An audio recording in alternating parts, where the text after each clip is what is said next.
Il est désormais quasi systématique de voir ce type d'image en marge de manifestations.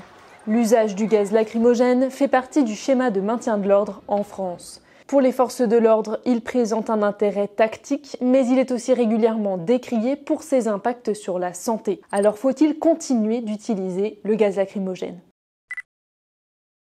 Le gaz lacrymogène utilisé par les forces de l'ordre en France est un composé chimique surnommé CS et contenu dans les grenades GM2L. S'il est interdit en temps de guerre depuis 1993, il est autorisé en France et dans d'autres pays dans le cadre du maintien de l'ordre. Son usage est réglementé, comme toute arme, selon des principes fondamentaux d'usage nécessaire de la force et de proportionnalité de la réponse. Pour comprendre la doctrine française de maintien de l'ordre actuelle, il faut regarder les évolutions des mouvements sociaux ces dernières décennies. Dans le schéma national du maintien de l'ordre, publié en 2021 par le ministère de l'Intérieur, il est expliqué que les manifestations ont changé de forme. Si je vous résume le document, les manifestations étaient autrefois davantage déclarées, les syndicats possédaient des services de maintien de l'ordre efficaces et les organisateurs avaient globalement un meilleur contrôle du déroulé de la manifestation. Désormais, les manifestations regroupent davantage de revendications différentes, des groupes parfois violents et les services d'ordre, quand il y en a, ne parviennent pas forcément à contenir les débordements.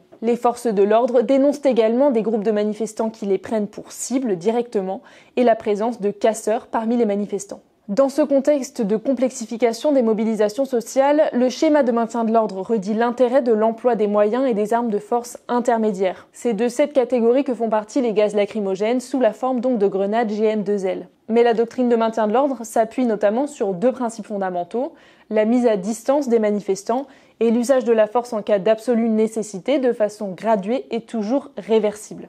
Toujours selon le document, la doctrine de maintien de l'ordre se veut donc protectrice pour les manifestants et ferme avec les auteurs de violences. L'objectif est donc de limiter les affrontements directs, comme le souligne Sébastien Nadeau, ancien député et historien, dans la préface du rapport de l'association Toxicologie-Chimie de Paris, publié en 2020.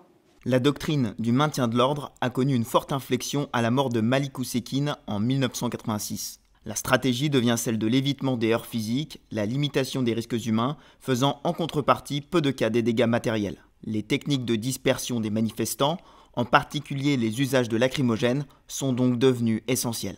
Se pose parfois la question de la quantité de gaz lacrymogène utilisé. Le 1er décembre 2018, par exemple, à l'occasion de l'acte 3 des Gilets jaunes, 7 940 grenades lacrymogènes ont été utilisées en une seule journée.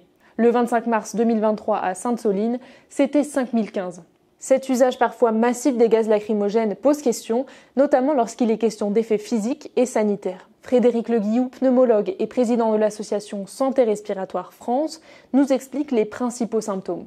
Alors, les effets en fait de ces gaz lacrymogènes, ça dépend déjà de l'exposition que l'on a, la durée d'exposition, la concentration du gaz qui a utilisé, et puis il peut y avoir des susceptibilités bien évidemment individuelles. Et donc c'est une irritation essentiellement au niveau des yeux, avec des yeux qui se mettent à pleurer, on est obligé parfois de fermer les yeux.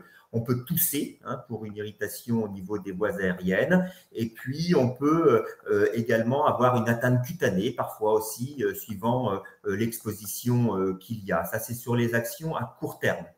Ensuite, on peut aussi avoir, si on a déjà une maladie respiratoire sous-jacente, sachant que c'est des irritants, effectivement, ça peut aggraver la maladie respiratoire sous-jacente, qu'elle ce soit un asthme, que ce soit une bronchite, ça peut effectivement les aggraver.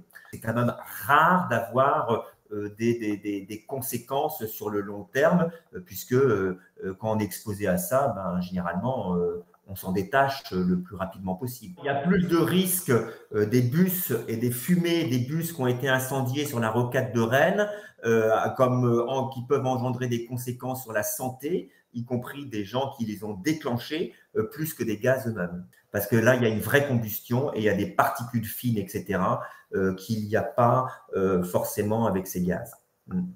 D'autres chercheurs et journalistes travaillent régulièrement sur le sujet. En 2020, la journaliste Eva-Lola Tollens alertait par exemple sur les cas de fausses couches après les inhalations de gaz lacrymogènes et sur les répercussions sur le système reproductif. Le rapport de l'association Toxicologie-Chimie de Paris de 2020, dont je vous parlais juste avant, dresse également un bilan complet sur le sujet. Je vous mets le lien en description, mais grosso modo, il liste les effets physiques et psychologiques de l'exposition au gaz lacrymogène et il appelle à en limiter l'usage. Aucune étude cependant n'a établi clairement un lien significatif entre exposition au gaz lacrymogène et effets secondaires prolongés. Le ministère de l'Intérieur a appuyé sur ce point par le biais d'une question à l'Assemblée nationale.